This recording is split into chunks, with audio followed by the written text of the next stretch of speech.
வணக்கம் நண்பர்களே. A to Z motivation series part 2. இன்றைய letter B. Be independent and take your own decisions. சுதந்திரமாக இருந்து உங்கள் முடிவுகளை நீங்களே எடுங்க. வாழ்க்கையில பல முக்கியமான தருணங்களில் டெசிஷன் எடுக்கிறது ரொம்ப குழப்பமா இருக்கலாம் நம்மில் பலருக்கு. உதாரணத்திற்கு கல்வி மற்றும் வேலை வாய்ப்பு. ப்ளஸ் 2 முடிச்ச பிறகு என்ன கல்லூரி படிக்கலாம்? என்ன படிப்பு படிக்கலாம்? ஃப்யூச்சரா என்ன மேல் படிப்பு படிக்கலாம்?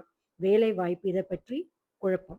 2வது ஃபினான்ஸ் அண்ட் இன்வெஸ்ட்மென்ட். ப்ராப்பர்ட்டி, வீடு வாங்கலாமா? மியூச்சுவல் ஃபண்ட், எஃப்டி இன்வெஸ்ட் பண்ணலாமா? 3வது ஸ்டார்ட்டிங் எ பிசினஸ். எவ்வளவு அ முதலீடு பண்ணணும்? என்ன மாரி சவால் இருக்கும்? 4வது குடும்ப விசேஷங்கள். உதாரணத்திற்கு திருமணத்திற்கு எங்க திருமணம் செய்யலாம்? எவ்வளவு செலவாகும்? யார அழைக்கலாம்? அ 5வது technology and purchases. Laptop, phone, electronic gadgets வாங்குறது எக்ஸெட்ரா, எக்ஸெட்ரா. இவை எல்லாத்துக்குமே அதுல எக்ஸ்பீரியன்ஸ், ஐடியா இருக்கிறவங்க கிட்ட சஜஷன்ஸ் கேட்கறது தப்பே இல்லங்க. ஆனா, நம்மளுக்கு எது சரியோ அது நம்ம இண்டிபெண்டன்ட்டா தான் முடிவெடுக்கணும். ஆனா, அந்த இண்டிபெண்டன்ட்டா இருந்தாலும், உங்க இம்மீடியேட் ஃபேமிலி மெம்பர்ஸ் கிட்ட கலந்து ஆலோசித்து தான் முடிவெடுக்கணும். ஏன்னா, லாபமோ, நஷ்டமோ அவங்க தான் அனுபவிக்க போறாங்க. ஒருத்தருக்கு சரியா இருக்கிறது எல்லாத்துக்கும் சரியா இருக்காது.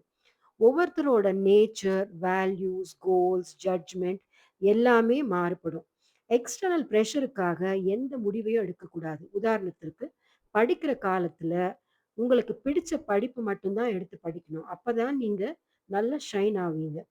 எக்ஸ்டர்னல் பிரஷர் அதாவது ஃபேமிலி சொல்றாங்க, ஃப்ரெண்ட்ஸ் சொல்றாங்க நெனச்சு எடுத்து படிக்கக்கூடாது. நீங்க ஷைனே ஆக முடியாது. யார்கிட்ட வேணும்னாலும் ஐடியா கேளுங்க, தப்பில்ல. இறுதி முடிவு உங்களோடது தான்.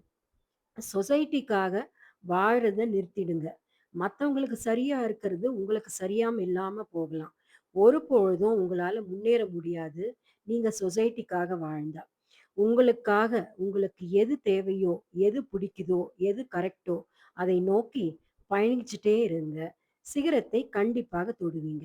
இந்த மாதிரி மோட்டிவேஷனல் வீடியோஸ்க்கு like, share, comment and subscribe பண்ணுங்க நண்பர்களே.